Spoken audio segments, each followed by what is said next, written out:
Right, welcome back guys, hope we're all having a great day and we're all doing well. Today is the 26th of August, meaning that the Nintendo Switch Online expansion pack just released. Now I personally haven't picked this pack up yet. I'm personally not really dying to play many of these games. Yeah, it'd be nice to play Ocarina of Time on the go, but I already have a method of playing that. What I actually do is but I've been scrolling through Twitter as you do, having a look at some of the people that actually have picked up the pack, and it seems like the pack has a lot more issues other than pricing. I'm going to show some comparison images by ZFG1 showing what Ocarina of Time looks like compared on the Nintendo 64 and the Switch. And comparing these images, the most obvious thing here is that the Switch version is just completely missing the fog, which is an entire aspect of the game just not included. And listen, I'm not going to batter on about how my £1,000 PC can emulate the game at much better resolution, better frames than my Animal Crossing Edition Nintendo Switch. But when you're charging your customers a pretty premium price for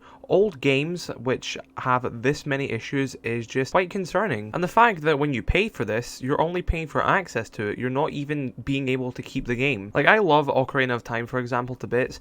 I wouldn't even minded paying like £20 itself just to have that forever on my Switch. But all the issues I'm seeing from this expansion pack is just so off-putting. Like I said, you're seeing those missing fog in Ocarina of Time. There's a lot of frame rate issues. I've seen a video where Link's torso isn't even loading in. I've seen a bunch of clips where Mario Kart 64 just seems completely unplayable. And there's just an embarrassing lack of care that has actually been put into it.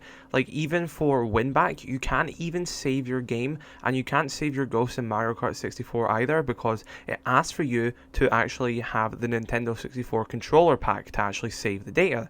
And obviously, you can't do that. So like for win back, for example, you can only save your game with save states. There's no internal saving with that. And with Mario Kart 64, it's just impossible to save ghost data. And I really don't know how this just managed to get through this. Like, did not one tester realize that they've not changed it to not require the N64 pack to actually save this stuff? And they've just completely ignored it and charging a premium price for it. And look, I'm not going out there saying that you should go emulate everything. I still think original right holders of games and developers still deserve to make money off of that product, even in 20 years time, but I just don't think they should be paying such a high price for it and have such a lack of care given to it, when fans can make better versions for non-profit. And yeah, of course, a lot of these issues will probably get fixed, but I just feel like as a launch thing and charging people, like I said, a premium price for a subscription. And now this next complaint might just be me just not being very knowledgeable on it, but if you're restricted to only playing with the sidebars at the side, with like the start button option down at the bottom right the whole time,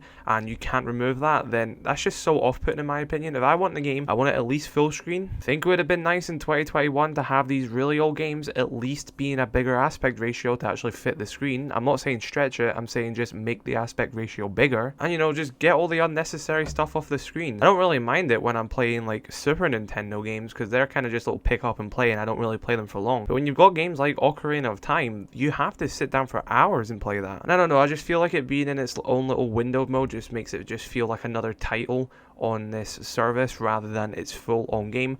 Obviously it is the whole game and everything like that. I just feel like it makes it more gimmicky, if that makes sense. I don't know, this is probably only a complaint by me, but I just feel like I would have liked it to have its own screen to itself, bring out the borders a bit, make it like its own game. Just don't make it feel like another title in like the Super Nintendo collection, for example, because it's much more than that in my opinion. But yeah, that was just my little rant and opinion on the Switch Online expansion pack.